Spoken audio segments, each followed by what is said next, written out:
नमस्कार, NMF news पर आप सभी का बहुत स्वागत। मैं हूं आपके साथ अभिषेक पुंडीर।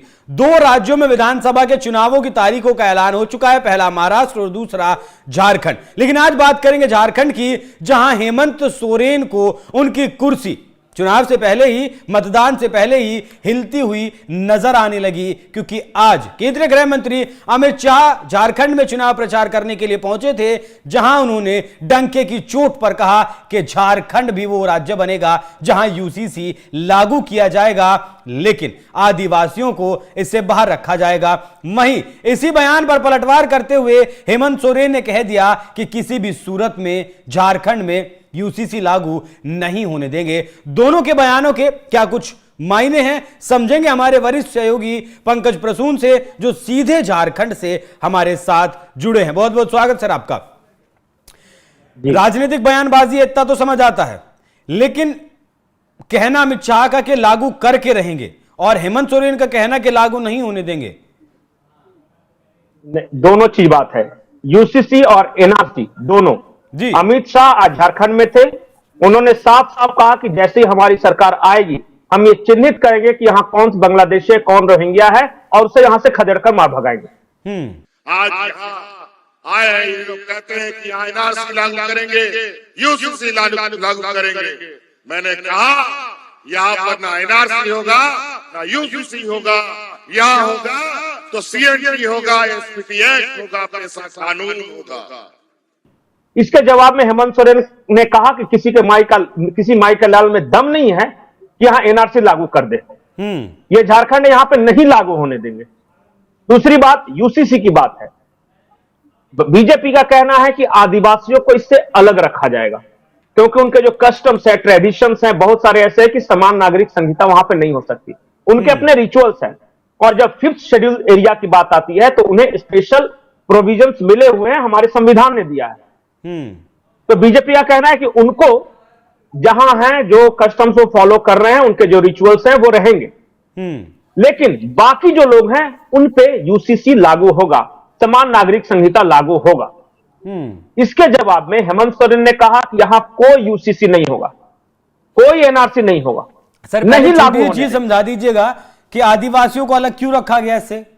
नहीं, मैं ये बताता हूं कि देखिए, जब देश बना था ना, तो बाकी जो राज्यों के भूभाग थे, हर जगह पे उसे 5th शेड्यूल एरिया बोलते हैं, जहां पे आदिवासियों की संख्या ज्यादा है। ये नॉर्थ ईस्ट में भी है, छत्तीसगढ़ में भी है, झारखंड में भी है।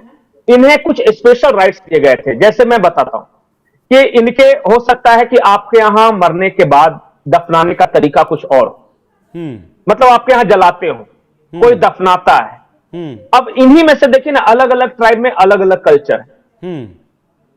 तो बोला कि आप अपने ट्राइब का कल्चर फॉलो करो, जो पूजा स्थल है। हमारे यहां मंदिर होते हैं, किसी के यहां मस्जिद होते हैं, किसी के यहां चर्च होते हैं। इनका ओपन है, वो प्रकृति पूजक है।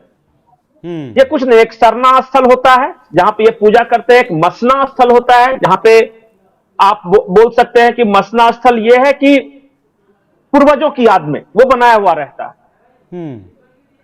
तो भारत के संविधान ने इन्हें यह अधिकार दिया था कि आप अपने अनुसार ये सारा कुछ रिचुअल्स फॉलो करो।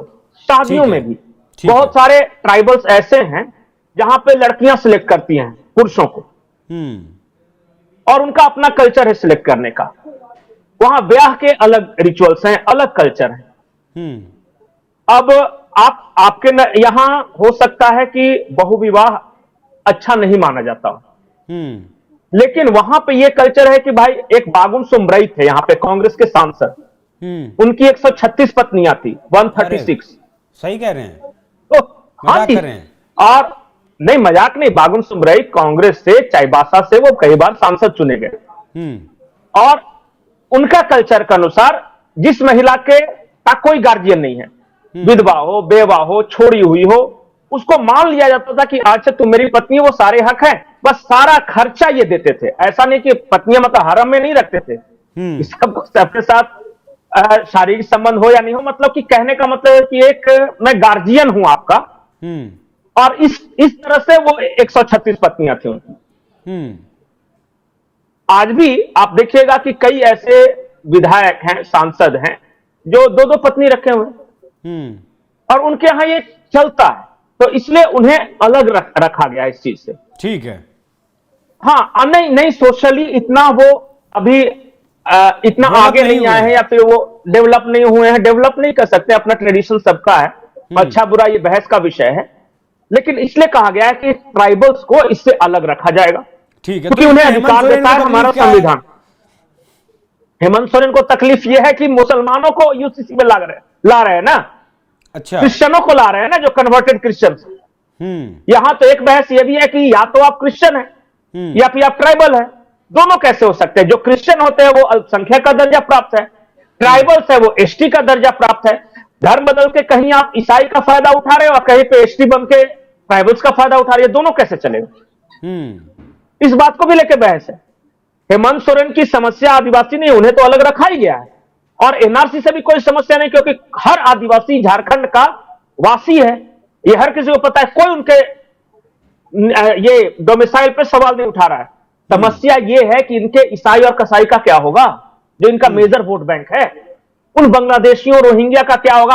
अगर एनआरसी होगा, मतलब एक रजिस्टर बनेगा सिटीजन्स का, तो उसमें अंकित करना होगा कि तेरे बाप का नाम क्या था, तेरी मां का नाम क्या था, तुम किस गांव से रहते हो। इस सवाल का जवाब देना उनके लिए बहुत मुश्किल है, तो उस रजिस्टर से बाहर हो जाएंगे। नेशनल रजिस्टर ऑफ सिटीजन्स, ये एनआरसी का फुल फॉर्म है। तो इससे समस्या नहीं होगी क्या? यहां आज ही भारतीय जनता पार्टी के कार्यकर्ता थे और उनके जो हेमंत सोरेन के विरोधी थे वो नारे लगा रहे थे, शिबू सोरेन का जो लल्ला है रोहिंग्या का दल्ला है। तो इस वजह से ये माहौल गरमाने वाला है, और इसको ढकने की कोशिश हेमंत सोरेन कर रहे हैं सीएनटी-एसपीटी की आड़ में। सीएनटी-एसपीटी को कोई नहीं छेड़ रहा, वो है अधिकार आदिवासियों का रहेगा। लेकिन ये फिर से वही अफवाह वाली राजनीति कि जब बीजेपी आ जाएगी तो आरक्षण खत्म कर देगी, संविधान खत्म कर देगी, वोट देने का अधिकार खत्म कर देगी। अब इन्होंने नया सिगुफा चढ़ाया कि सीएनटी-एसपीटी खत्म कर देगी। सीएनटी-एसपीटी का मतलब यही होता है, छोटा नागपुर टेनेंसी एक्ट है या संथाल परगना टेनेंसी एक्ट है, इसमें आदिवासी जमीन को दूसरा नहीं ले सकता और दूसरे जिलों के आदिवासी तक नहीं खरीद सकते। तो यह बिल्कुल सुरक्षित है, यह उनके लिए भावनात्मक मुद्दा है। लेकिन हेमंत सोरेन ये कहेंगे बार बार हर जगह आदिवासी गांव में जाके, इलाकों में जाके उनके लोकल भाषा में कि बीजेपी आ जाएगी तो देखिए सीएनटी-एसपीटी एक्ट छीन लेगी। साफ साफ कहा है भारतीय जनता पार्टी ने कि यूसीसी आदिवासियों के लिए लागू नहीं होगा। एनआरसी बांग्लादेशी और रोहिंग्या या अवैध घुसपैठियों के लिए है। लेकिन प्रचारित तो इस तरीके से किया जाता है जैसे इस देश के मुसलमानों को इससे ज्यादा तकलीफ है। क्या तकलीफ है बताइए ना?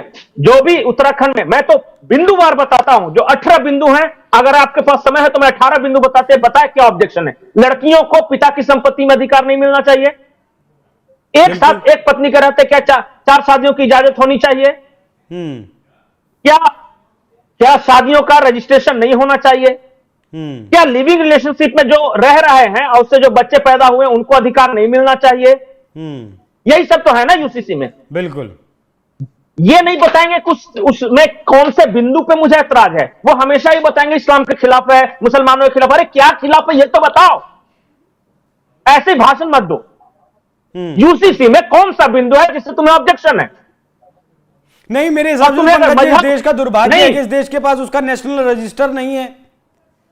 नहीं, ये पता ही नहीं ना कि मेरा सिटीजन कौन है। हाँ, कैसे पता? वोटर लिस्ट से कई फर्जी वोटर लिस्ट बने हुए, आधार कार्ड से कई फर्जी आधार कार्ड कोई भी आके बनवा ले रहा है। आप मुझे 4000 रुपए दीजिए, देखिए बांग्लादेशी यहाँ 4300 रुपए में आधार कार्ड बनवा रहे हैं, जिनका कोई माई बाप नहीं है यहाँ पे आके। नहीं, अंत में एक तो सरकार के पास रिकॉर्ड होना चाहिए कि नहीं कि मेरे यहाँ का सिटीजन कौन है। बिल्कुल, ये भारत है ना, ये धर्मशाला नहीं है ना जी। अमित शाह के इस दावे का कितना फर्क पड़ेगा झारखंड में इस वादे का? ये कितना फर्क पड़ेगा नहीं, दोनों के अपने अपने वोट बैंक हैं। जो अमित शाह हैं या फिर भारतीय जनता पार्टी है, वो ये कह रही है कि हमारी ये लड़ाई अवैध घुसपैठियों के खिलाफ है, रोहिंग्यों के खिलाफ है। इनके जो हेमंत सोरेन है वो ये कह रहे हैं कि एक भी अवैध घुसपैठिया नहीं है, एक भी रोहिंग्या नहीं है, कोई मुसलमान बाहर से नहीं आया, सारे के सारे मुसलमान झारखंडी हैं। इसी बात की लड़ाई है यहां पे। अब मुस्लिम वोट बैंक, आप बाकी सब समझ रहे होंगे। बिल्कुल, ये देश नहीं समझ रहा है क्या कि जिस झारखंड में ये बार बार चुनाव आयोग को बकायदा वोटर लिस्ट दिखाकर ये सौंपा गया है कि देखिए भैया 2019 में यहां 12 मुस्लिम वोटर थे, अब 113 मुस्लिम वोटर हो गए, बताइए कहां से आए। इस तरह के रिकॉर्ड है। झारखंड हाईकोर्ट ने कहा है, मामला अभी भी चल रहा है, लेकिन हेमंत सरकार को दिया कि नहीं, कोई है ही नहीं, हम मानेंगे नहीं कि मेरे झारखंड में एक भी बांग्लादेशी है, अवैध घुसपैठी है। हेमंत सोरेन तो यहां तक कह रहे हैं कि आप डेमोग्राफी चेंज की बात करें, डेमोग्राफी चेंज की बात करें, बताइए रांची में कैसे डेमोग्राफी चेंज हुआ, जमशेदपुर में कैसे हुआ, हजारीबाग में कैसे हुआ, धनबाद में कैसे हुआ। दरअसल हेमंत सोरेन का निशाना दूसरे राज्यों से आए हुए जो हिंदू हैं, जो काम करने आए वो हैं, वो बिहारियों को टारगेट कर रहे हैं, वो उत्तर प्रदेश वालों को टारगेट कर रहे हैं, वो बंगालियों को टारगेट कर रहे हैं जो कि यहां कमाने। यही बात है, अब समझ में आया, इसलिए यहां नारे लग रहे हैं। शिबू सोरेन का जो लल्ला है, रोहिंग्या बांग्लादेशियों का दल्ला है। ठीक है, तो जिस तरीके से सब आपने बताया कि दोनों पक्षों का अपना अपना वोट बैंक है, जो सोरेन का वोट बैंक है वो बीजेपी के पास नहीं जाने वाला, और जो बीजेपी का वोट बैंक है वो सोरेन के पास नहीं जाने वाला। जो ट्रांसफरेबल वोट है, जो फ्लोटिंग वोटर है, वो झारखंड में हार और जीत को तय करेगा।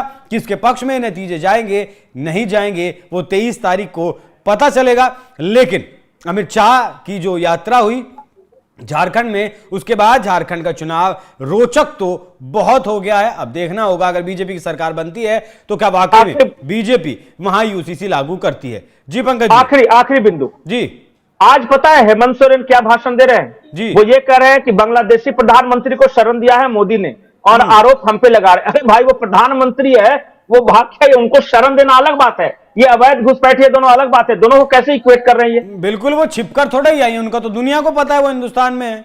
यही बात है। और ये तो बॉर्डर काट के वायर से नीचे नदी से नाले से घुस के आए हैं। ये दोनों को बताइए, एक इक्वेट कर रहे हैं। हाँ, इक्वल करना है, सही साबित करना है, भले ही वो शेख हसीना का एग्जाम्पल क्यों ना देना हो। तो पंकज जी, इस चर्चा पर जुड़ने के लिए आपका बहुत बहुत धन्यवाद। बाकी दर्शकों को चर्चा कैसी लगी कमेंट कर जरूर बताइएगा। धन्यवाद। बड़ा ही अजीबोगरीब बात ये लोग बोलते हैं।